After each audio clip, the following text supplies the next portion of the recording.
O e na le mātai sau. E si o mia oe le mamalu ma le vi inga. Ua e whautu le siwa moa. Maliai le la mala. Ai lalo ui fo le langi mali. Le saue nei faua ma malata. Whae hia whanga o malama. Nei malai fatu. Se I whaafuata le tae au fo. Uane. Ua malia le sapo Itali. Le hai le ngasi le toe lau. Ua o le ua so tasi le vasa. Ai fo fatu lupe le ba. E le aso ua tau mua le lei ma ua fotu anu pule. Le tau ainga nai salafai. Le ua se le whanai au. Ma le vasa na ala lau. Au mai le nape. Ina alanga ia. Ta watu lona lo fai li tai au. Ma lona wha maoni le afiafi. Yesu e le tautai o Samoa. Ia vi ia lo suafu. O le mapue ma le tūmantila o lo lua iaso. O le whamana tuina o le ono skrutu sanga o lo tatu malo tutu otasi. I pule ono I salafai nei. A wapa ia sau ngata o le e atu o le tatu malo. Le pa ia o le atunu le nofo e ka le sia. E sau steimi o na sao no le o le fionga I te tae o le malo. E anga tonu wai le pa ia mawalunga ma le tūmantila o le nias. Te uie ina mātou whape atu sautia maia. Afia mai tala mai ao su mai. Le pa ia mawalunga o le uvala ulia. E fa pea foi le fa fonga ta poi mai o le pa ia o Samoa yon tulanga fa lupe. Tai au manuia langi soifua mama. E ngā mana, e ngā weo, e ngā iwi, e raua ngā tirama. Tēnā koutou, tēnā koutou, tēnā koutou katoa. Greetings to our esteemed guests this morning. Our warm greetings to Your Excellency, the Right Honourable Dame Cindy Cure, Governor General of New Zealand, and Your Excellency Dr. Davis, and a delegation from New Zealand. We welcome you this morning to the first National Independence celebrations in Savaii, as part of our continuing celebrations for the year-long commemoration of the 60th Independence Anniversary of Samoa. Welcome to the Big Island of Savaii, and talo fala. I le ava ma le whāloalo, au te tapai, le sunga e le toina. Sunga i le whawhenga i ngā taulangi e sātuala e pola pui pui te vanga mawai whale, ma malu ia salmia, e whapea.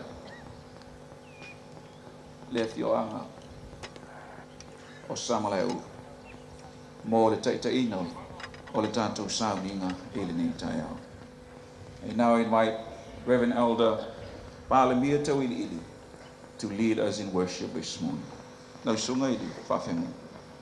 Ono mea ai le tātou whawhitai ma le vinga, o mai ase o tātou tāpuai i le atua. I le lei ono vi atu i le li mai a whaipesenga i lo suafa le sili e se. Ia tau atu le tae ao lo walofa, ia tau atu fo i le polo o whamaoni. I le lau pese se fulu manoa, ma le nā peli ma le leo le ki tau. Wawe whawhiawhia mai a te au i au ngā ruanga. Le li e, o te alanga whiawhia, o nā mea o whaia e o ao. Le tuanga manae, lo mātou tama. Mātou langona lo mamalu mai. A wawe a whio whatasi mai mātou. A mātou pati patia le nei aso fōu. Siri ona ngona lo mātou whātau wā ma le ato toa. O le atuai le nganga ma le whamaulau. O le mana o lo lava nganga pa ie a o le tia ile nei whamoe moe. Ma whapa ie ai o mātou loto tāpua. Ina ma whai ona mātou wofo ina atu le nei sāni. I le nganga ma le whamaoni mō lo lava vi inga. E ala ia Yesu na mātou ki tālo. Amen. O le vinga o le atua o saunia e le korisi matai wawe.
passage in the Samoan translation.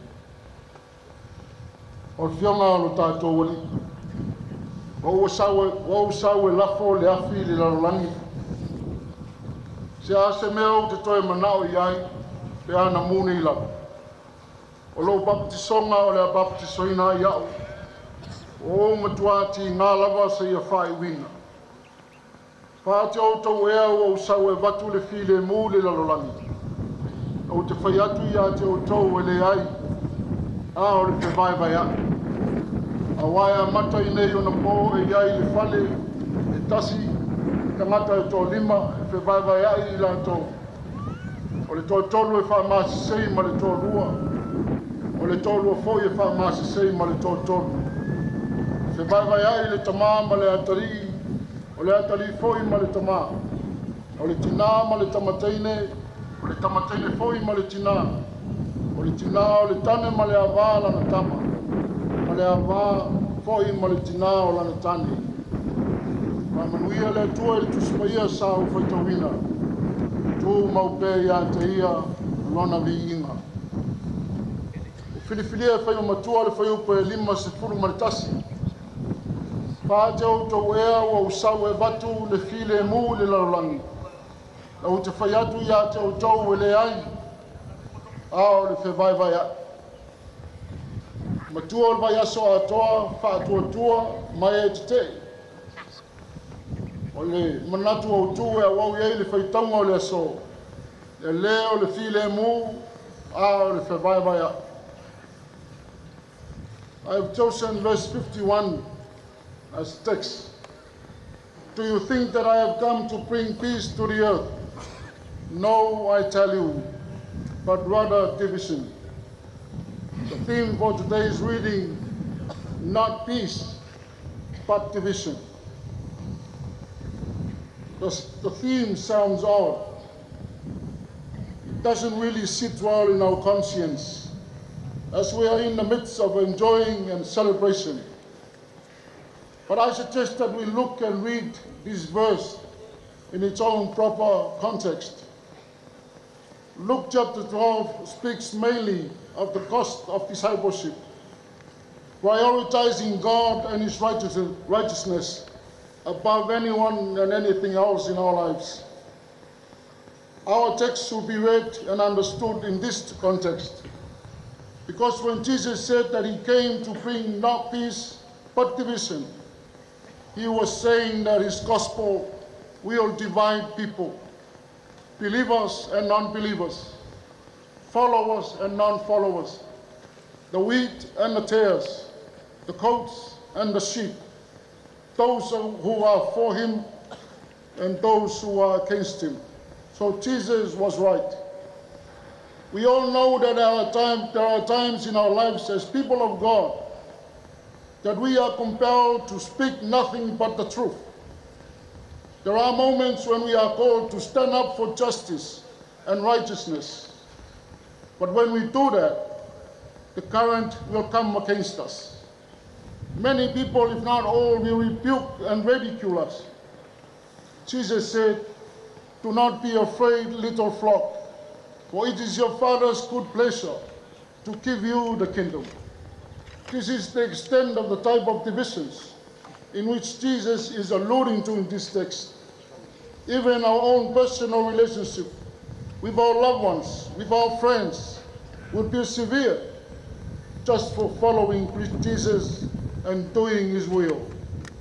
Jesus' bottom line message is, do not try to make peace or formulate any type of reconciliation on issues that are against His will and God's righteousness, meaning our faith in God should never be compromised.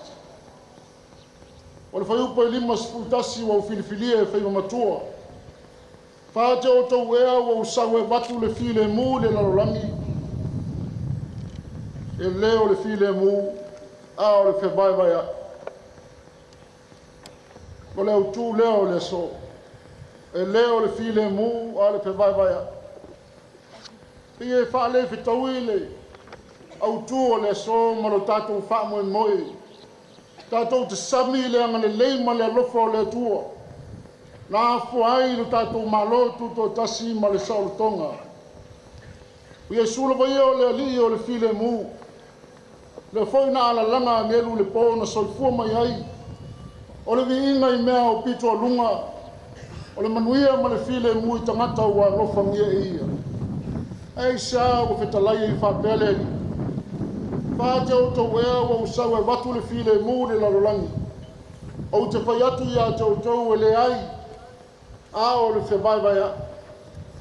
O lona unga e whina ngalo le atua e whitu iai. Ma whete nai lana whanau le lalolangi. O le tari e le ai. A wai manino ia wa onga le tuspa ia ma le whina ngalo pa ia o le atua. O lona whina ngalo. Ia o la whiaro whani ma whetau siai lana whanau whātua. Petai ma whaiona malama ne nei matua. Pe a whaitau le mea atoa. A wāra mata upu e sifurulua le mangalia luka. O lou wha matalai le mata upu I le tau o le abea masao ke viso. Le mata upu I le wha silisilina o le atua. Malona whina ngalo na ilo se isi lava mea. Ma se isi lava tangata. E malama lama le whai upu whai mamatua pēa whai tau I lunga o le mata upu tele lea. Pe se iu whapea mai Yesu, o lau tala le lei, le tala o le wha o le tanga ua o mai le le pe vai a iei tangati.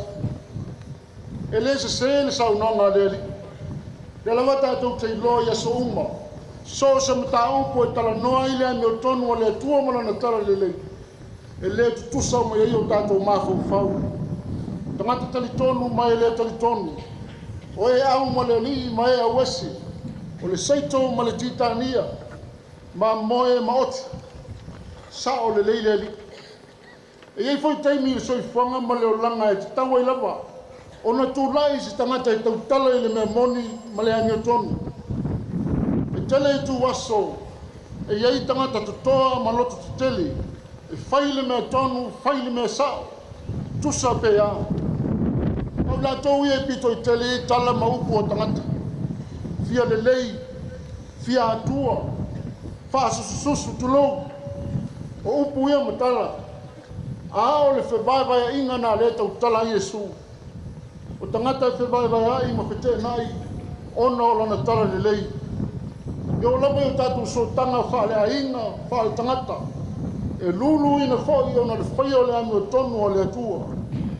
O le whewaiwai a I le nā, whai mai Yesu, e maua I le tala le lei pe hao mai. Pei se iu whautua mai Yesu. Aua nei o tātou tau mawhai. E whaia ni wha le leina, ma o siosi ni mea whawhile mu, I mea e whete nai ai, tātou ma le whina ngalo o lona tamā. So se mea lava, e a whaina ma whamanua li ai le ai no tono o le atua. Ai manao le tangata e ufiufi e whaia I le while mu. E le se mea le leile nā. E tusa o onga tuspa ia. A whapupu le whea o le li mo tātou. O le tātou whātua tuanga mo le talito nunga I le atua. Aua lawa nei lualuangia. I nisi lava mea. Ai maise e mea whaanumi numi le lalangi. O le whaia whai o le mea te tawana whai. Ia le toi whaalawe lawa ina lau. I se isi lava mafuanga. O le while mu moni le nao lo na unau Yesu tātou te maua. Manui ai a inga, manui ai no, e kale sia e maise o malo. E a leo ngā tātou te le lei ai leo fia le atua. O mawhau pēa I le whanau mai o le tātou malo tuto tasi ma le tātou saolotonga. E le se mea na tupu whawhua veta. E le se ai poi o se pōmasina. Ai o tau sanga e tele o tau I vinga, o whinaunga, o talanoanga, o talosanga, o lava I taua mamisi. O le saolotonga ma le malo tuto tasi o Samoa. E le se tama le pō. E le se tama foi na mai tama. Ai o le ai ma le matu pala na toma I le ngi. Le wha usunga ngafa o tātou tua ma matua. Na sau sema I le tua. Tātou o I whale seu masai ma o marie. I le afu le lingi ma le aftoto o tātou mātua matua. E le fesilingia I lo loto.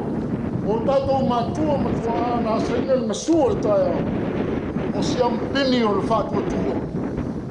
O tama mātutua o le tala ni lei o tali tonu maua. O sauro tonga o Samoa. O le mea mai le atua. O le fina ngalo leo le atua. Ina ia sa loto o tātou lapa tangata e pūlea e tātou o tātou lapa tangata mo o tātou malo. A leo o tātou oi whariseu masai maumari. O le pine o le whātua tua o tātou mātua. Na tōlo le saro tonga I le pule whaito tasia le atua. Ma le tō whai malo o whai. A whata o tō oto fuawhanga mo le lumanai e tā pāle atua. Aso wā fōi le ngātai whale ma whataiai ma whainga tā. E tua lava ma suru whai I le mamalu ma le pule whaito tasia le atua. O le hawhei lea ma le lekasi lea taua pepea. I le whatua so se Samoa au liuli. I le whatua o tātou taitai. Au tātou whōlau pēa I le whatua tua. I isi tau sanga I tele I le lumanai. Aua nei ngalo le afu lingi ma le afu toto mātua. Aua nei ngalo lo lātou tau tingā. Aua nei ngalo lo lātou wola whatua tua. Sa tūtū maua I le tua ma whinau pēa. Se ia oi na tō le ai ma le matū pāle pala. Au tātou fia ma pātipatia le whamana tuina le ono sifuru tau sanga o le nei tau sanga. Nā na ia le whamana tumai le poto o Solomona. Ia le whātua tua I le atua ma lau loto atoa. Ai aua le whālango lango I lau lava atamai. Ia e mana tua o ia I o wala uma. Ona whaatonu I nai lea I ia lava uala. A o whola watu I le isi ono sifuru tau sanga pe fiasela. O le tapa sā leo le whaulanga. E leo le atamai. Whātua tua mauaa I le atua. Aua nei ngano le atua. O ia lamana te whaasino mai ao. Manuia ai lau a inga malo nuu. Ma malu ma manuia ai lau whainga malo. Yesu ke viso le file mua le atua na au mai le laulangi ma white na iai le laulangi. Ai una ngātou whasioti ma whaatautau le la au. A lona manu ma lo ma le toi tūma ma. O le pine o le manu ma lo pea o le upumoni. O le manu ma lo pea o le pule o le atua. Ma lona lofa tu noa. Manuia le whamana tuina o lo wono sipuru tau sanga Samoa. Tuma upea lo mamalu ma lo siri ese. O au lava ia me tō tino talu na whamai le larolangi. Le ai fo I se tasi po se malosi le larolangi na te mawhai o na vesaina. Ia me tō tino mai lau fio.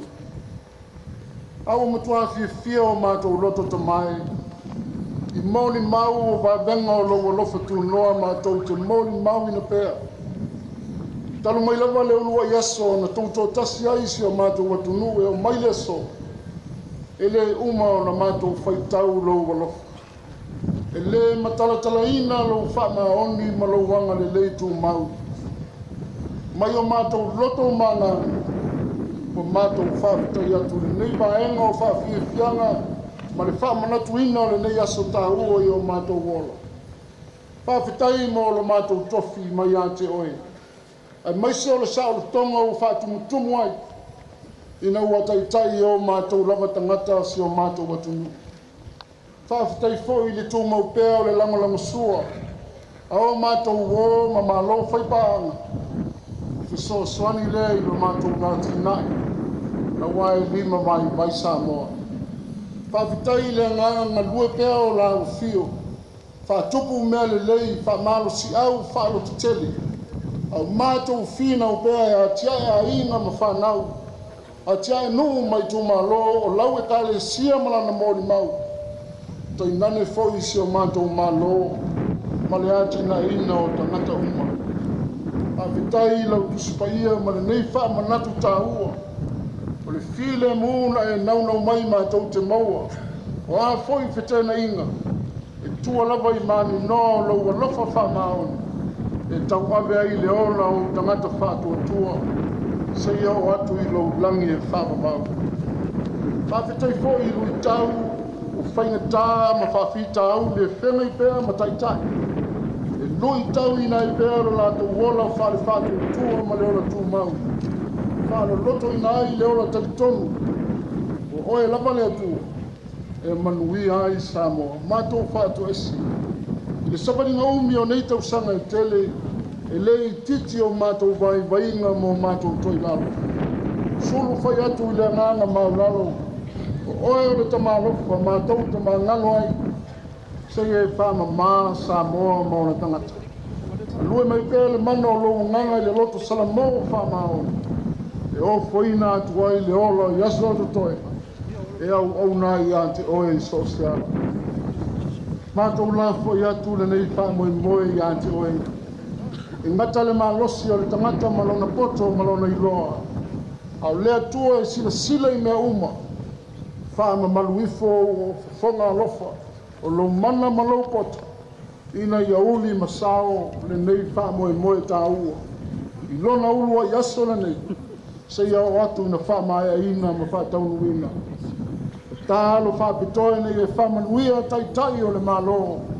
Maua pēla lātou tō whaa. Maua le tō malia ma le tō tai. Sa ili e tupei a te oe mea uma. A wā le taita ina o lau atunu. Ina ia mamalu pēa Samoa. Ma tali tonu o na tangata I lawa fio le atua CCS. Manuia mātou mālo whaalolongia. Na I mālo fisoso ani pēa ilo mātou vai. O le tamao a inga, e iai pēa mo I lātou ma o lātou foi tangata anu. O alo lofa maanga ni lei mai. Ma manuia whanau o mātou mafuta nene yaso. So se whala patopatonga. Ai mai se si o mātou motu nei Savaii. Mātou tutalo pēr, whea lava mātou tena nofo ai. Mātou maua le anganga o le whātua tua ma le talitonu. O mea le lei e whaia ma mea sirisiri. Whai pēra mo lo lava vi inga. Tu mo mai o mātou lunga manei. Ma lunga o lau whana uma le laulangi le manuia ma le while mua e le atua le tamaa. Le alofa sirisiri esa Iesu Keriso le li ma le whaola. Le māputanga ma lau lava anganga. Nei e whaavavau lava. Amen. Mais pati moreni.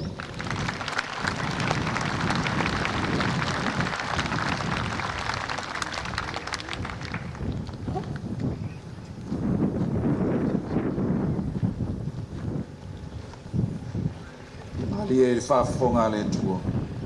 Lana upu fola. After yatu lo sunga I toina. Mo sounding out. After fo I le krisi. Matai babe o le langina o vihinga o le atua. E ia te au le ava ma le whaalo alu tele. O te tapai ma le whaalo alu. Le fionga I le taitai o le malo. Le fionga I le tamaitai pāle mea. Le fionga I le sawa pito. Fia me Naomi Mataafa. Mo lana sound on. I invite the Honourable Prime Minister, the Mayor Naomi Mataafa, for her address. Lausunga I le taitai o Saminga. Lausunga I toina parimia to ili malfutua. Laufionga le au manu malo manusio. Your Excellency, the Right Honourable Dame Cindy Kido, Governor General of New Zealand, and His Excellency Dr. Davis and your delegation. Lauafionga I le sui o le fono sui tofia. Lauafionga I le sui palemia ma minister kabineta ma minister langi. Lauafionga I le fungitalai ma sui malu o le fono ao paitula fono. Lauafionga I le sui famsinisini ma li I matamaitai o le famsinonga. Faululunga mtanga wenga mfala potonga tu maoti. Members of the diplomatic corps. Le paia o le aufenga wenga tofia le tua o talafauto so se tobini le tunu. Le maluta we o Samoa mai ona maunga mawalunga se ia paia ona papa tu. O le paia la valea wa ainga mtama o tama maaina. Tu mua mapule I tu au mala taua. ainga i le tai ma le va'a o funiti. E papai atu po i le tapuainga a le fionga i le kovanisili ma le tafatolu o le whainga malo atu tuila mamanua. O pa ia ua sua ma le vai whanua, tufo mai tūlangi sa ole ma le laumini sa e lua, a fio whatui ma tōtoo ma upu i le manua tele. O pa ia sausaunga tā ia o Samoa, e afua mai i le one tai se ia pa ia fili ma pulitu. O lea ua popo i le laumua nei, a o lea fioanga, o tia ma lua manuvae, tino usi ma le maupu i asua, lea lala tai o le fale fia ma le fale salafai, maupu ia te oe le lolonga ma le pule, ma le faitoanga. O le tai au ese le nei le tātou tala whasalpito. Talu mai le tātou ulua i tuto tasi le afe i le selau ono sepulurua. Awa o lea ua tātou kasi le whai ma whailoa i salafai nei.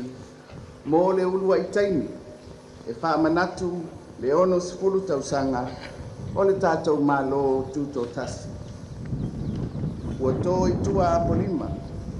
Au tu le ngase o le toe lau. Ona o le tausinga alofa le atua.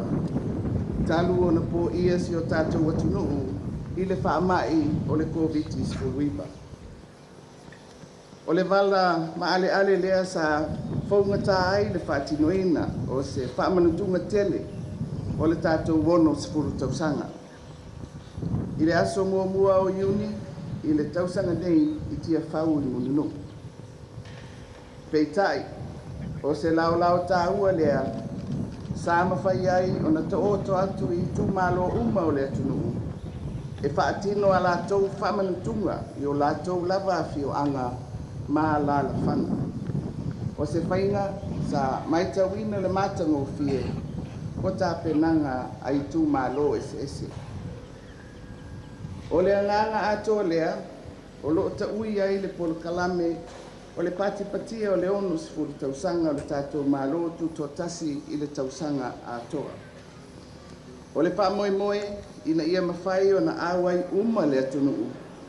Ma ia maua le awanoa o tangata uma e whai sawai i le samiina o le tātou tuto tasi. O le ala foi lea na e ai le finangalo i le komiti o tāpenanga o le tuto tasi. Ina ia whaatino le nei sauninga i kule ono nei. Ina ia sanga whata ua le anganga o le nuti mea whatasi o le atunuu atoa. Ua paiva ese fo i le upepe le nei sauninga. Awa o lea ua tātou whatasi ma le fionga i le kovana o ao le malo New Zealand, malona alii ma le au malanga mai New Zealand. Sa malanga papito mai e awai por kalame o le tātou tutua tasi. Malona nau te inga e fia asia le motutele nei salafai. O lona awai mai o le langi soifua lea o le whaawa upea o le tātou whaotanga wabala lata ma le malo New Zealand. E ala i le tātou pea ngainga whaawo o lea ua atoa le ono sepulu tausanga i le nei tausanga. Samoai, ua la ua o sina lo malo tuto tasi. Oi ea na mafuai. E ui ina luta masauwa le tātou fōlanga. Peitai, e le o mawai le tausinga alofa le atua i se o tātou atunu. O a fo i fatia ua mawai, i le tausanga i le whainga whiriwhiringa le atunuu, a wā uku whai o le tātou malo. E le mawhai o na suia ai whawai papa o le tātou atunuu. O Samoa, e whaawai le atua lona malo tuto tasi. Ma e whesau wai o na ngafa, ma o na ainga.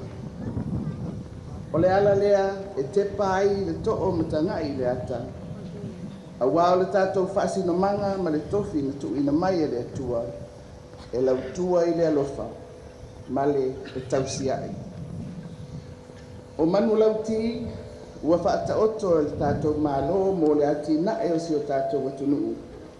E lau alunga I le tofu sao uma o tangata.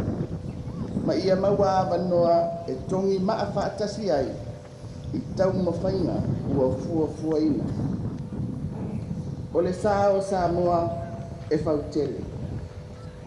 E a le puna oi, e a le whanga.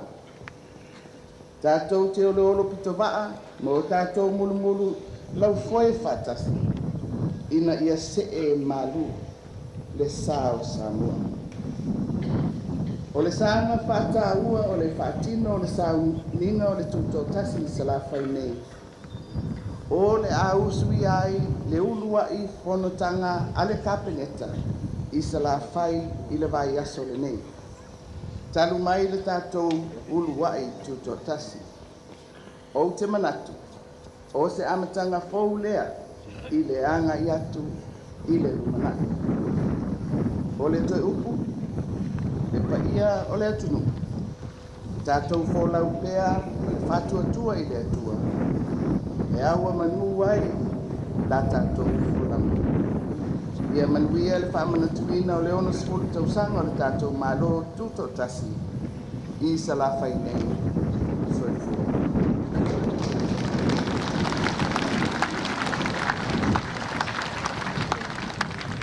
On this momentous occasion of our first independence anniversary celebrations in Savaii, we remember the sacrifices of our forefathers that laid the foundation of our independence in 1962.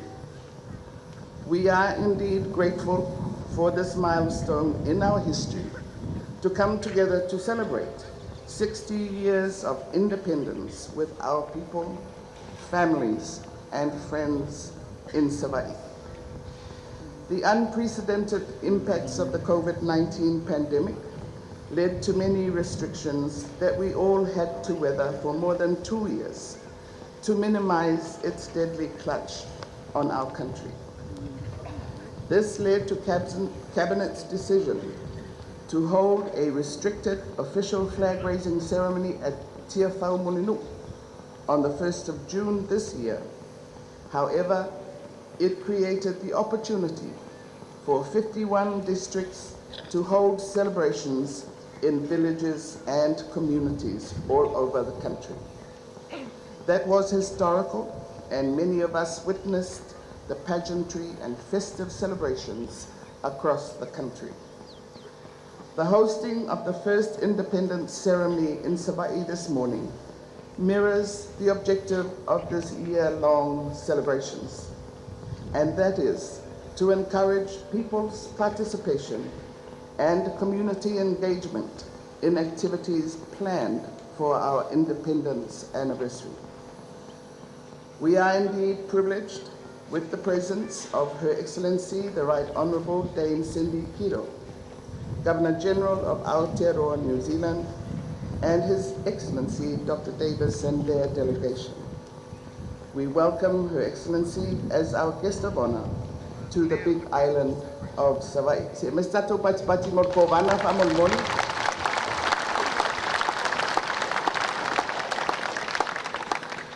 We have traversed rough seas and turbulence, as well as sailed the crests of our successes through our 60-year journey. We should never forget the tenacity, the visionary legacy, drive, and forbearance of our forefathers, as well as past and present leaders, to build Samoa to what it is today with the Lord's guidance and wisdom. As part of the celebrations in Savaii, Cabinet has decided to hold its first Cabinet meeting in Savaii this week.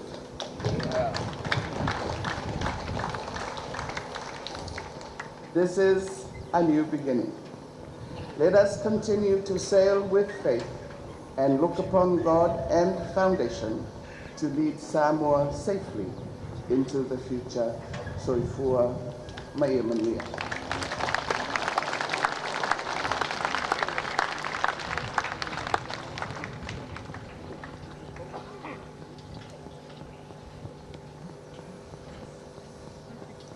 Whaftai atu le ufionga i tai o le malo le ufionga i te mai tai palemia mo lau saunoanga matangofia e ia te au le avatele ma le whaaloalo o te tapa ai le ufionga i te mai tai palemia o le ulua i te mai tai ua palemia talu ona whaavai o le tātou malo tuto tasi mo le sisi na e o le tangawai o le malo tuto tasi o Samoa i salafai nei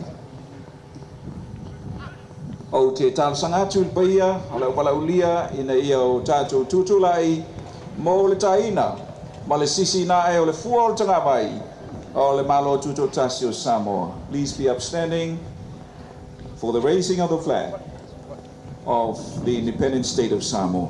Thank you.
Whaafitai atu I le ufionga I te maitai palemia. Samoa se tu e mai statu patitele e le ngata e vi ai le atua a o leo o tatu. Sisi na e le fua o tana vai I salafai nei.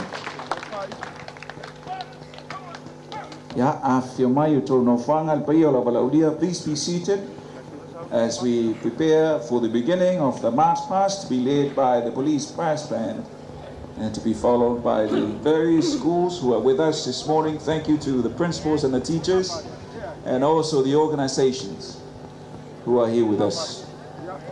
Ya, wa tapena mai, ia le Savaii whaalalo, taitei mai, ia ele whaele, ale malo, ia ona whaasolo mai eilea, ia o whalaputonga, o aonga, o kolisi, o mwhai ona tātou au whaatasi le nei tai au.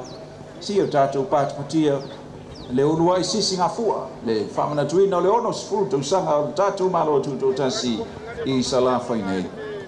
Ya, tano, I lua, ya, hawhi mai tātou pōn kalami.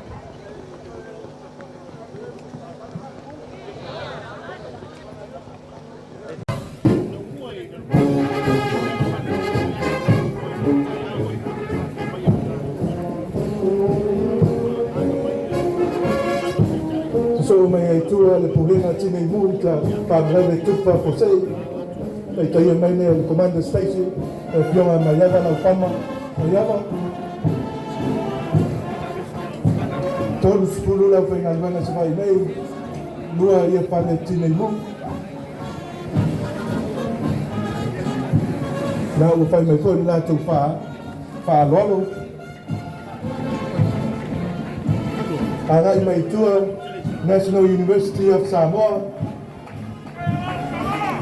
Melo taitaina Dr. Ayono Professor Alec Ekeroma, le pionga ya Dr. Sua Pesta Tesman, o ia leo loo, paima, pule o le la nei Salafai, a pefoi le pionga Monpola Ioanu, alo investea o Samoa o ia ilo latu la i Salafai nei, a fiai School of Maritime, Nursing School, Faculty of Education, ia whapefoi male TV. Ke tu fatasi o tō au, whawhenua i le fōua whai atu no lātou whāloalo, noa mauta nei. Whawhtai mo lo tau sau, whawhoi whamna tuino o tātou ono sport tau sanga, o le mahalo tuto tasi. Anga i mai luma mauta, o le aonga whawho mai, tātou nei o lo ngafa, ma le soifua mano loina, le vai an nei o tātou soifua mano loina. Whaftai mo lo tu sau. Whapefo i lātou a aonga whaawau. Whaftai si tu e mai se patele. Whaftai mo lo tu sau.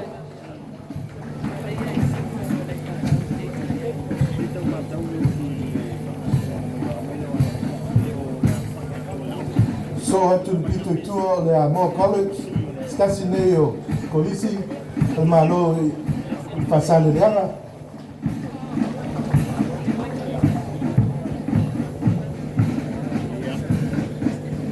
This is one of the colleges, government colleges in Savaii. The principal, Salelologa, Talangafa.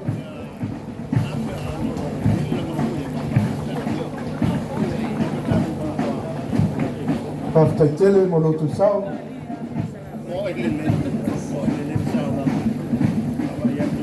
Kolisi le whakasā Salafai nei to a city college.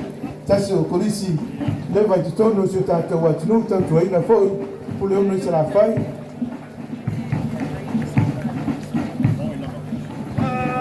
Pule aonga Reverend Setifano Longovi,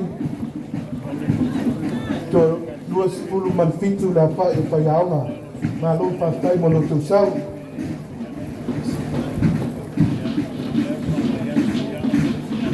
So tutua matatai sese whakasā, ma lo whaftai mono tau sau, whaftai.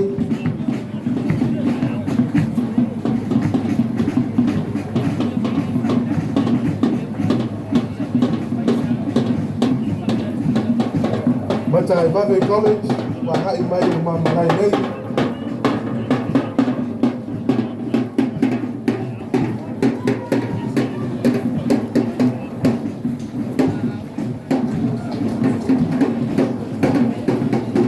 Nā poi wa, a yatu na nātu whāloalo, nā lo whaftai, tai lawa mono tu sau.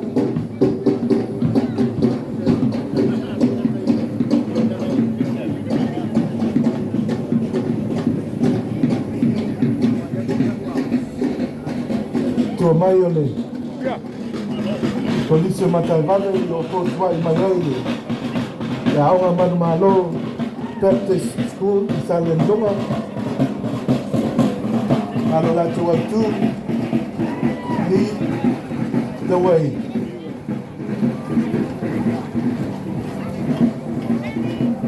Malo whaftai.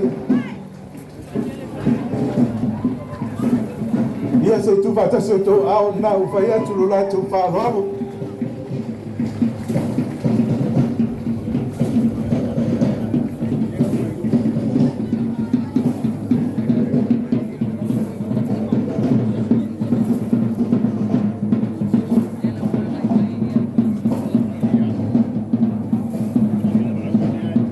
Lava whaftai, nei lava mono tau sau taua, whanau, o le lumanai leo se tātou atunu, malo whaftai whai aonga, mono tau sau, mono tau lamalamo, i le whamina tuina o tātou, ono sifutau sanga. Arai mai tua o Polauri College,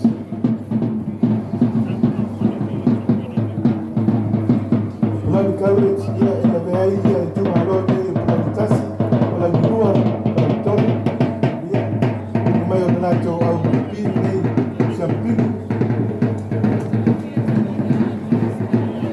Ia, na fau a whai atu whāmalo, whāwhitai tele, o loto sao, mātango pie.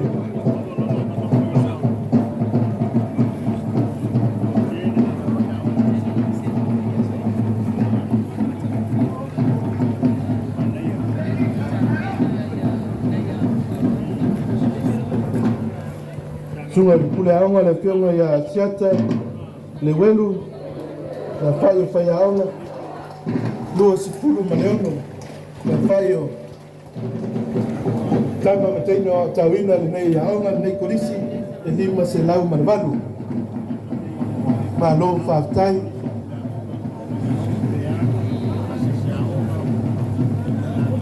Palai mai le mtana luengo aonga talonga manganu tai mai e fionga I sui pule langolango o fisasili langolango pa ia le mtana luengo le basengo pule aonga angai mai mo le lato fa alo alo.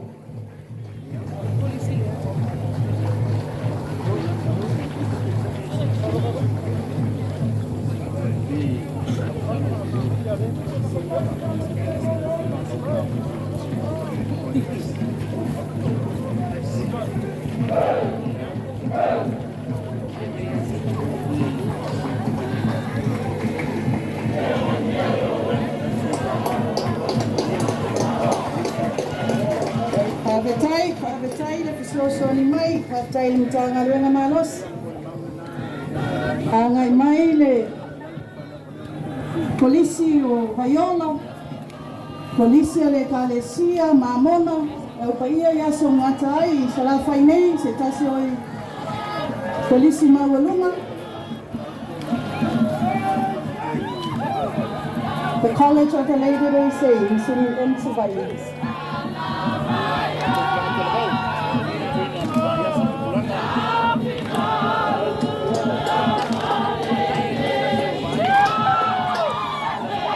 Langa mai le mama o te mei.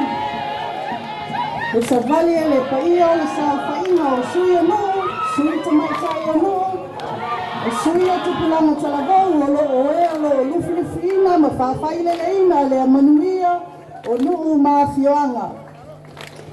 Ko soasoani ai le matanga luenga o tina matamaitai a tina e o nuu mawhioanga ma ngā whasotai.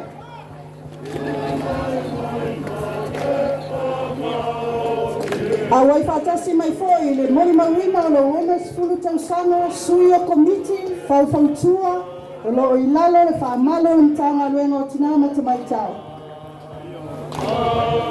A very important sector in the development of Samoa, the government representatives, government women representatives, the youth, representatives of the advisory committees that are managed and looked after by the Ministry of Women, Community and Social Development. They are the gateway to the development of this country. Ai yuli mai ai tua sui al mtanga ruenga o tina matamaitai a tina e o nuu mawhioanga ma ngā pisotai.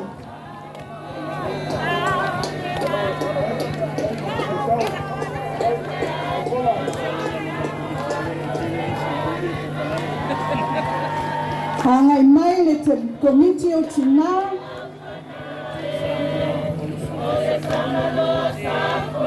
le awhioanga o Satupaitea. Pita na uu Satupaitea, whawhtaitele mo loutou saotaua.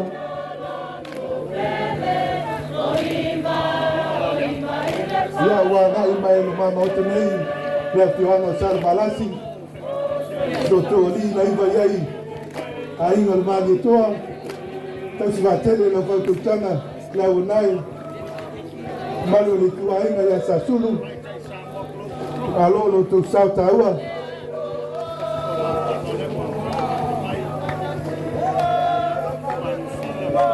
Ko le silupia ia o le tatou ismene tatou au whakupia stemi nei, ma lo whaftaitele kai lea ua atino atu lo latou whaaloalo.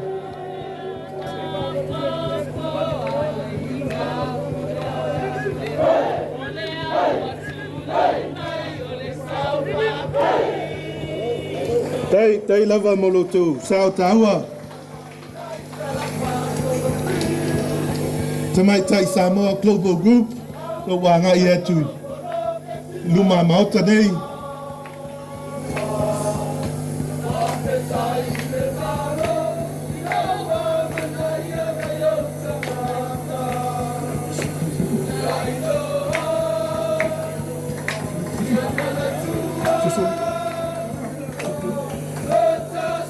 So atu lai titi luma i nei atu walo tonu mai i tātou malo whalolngia.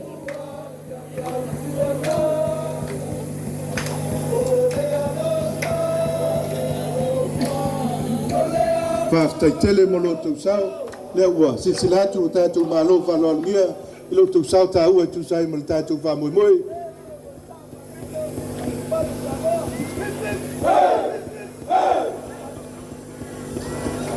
Whaftai tele se mais pat. Whaftai.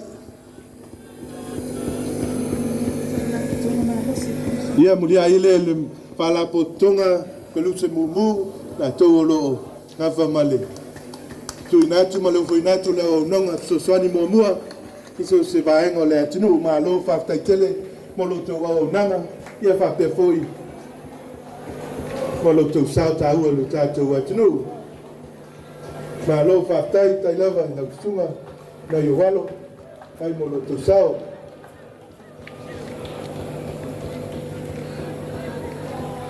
Ladies and gentlemen, distinguished guests, coming up is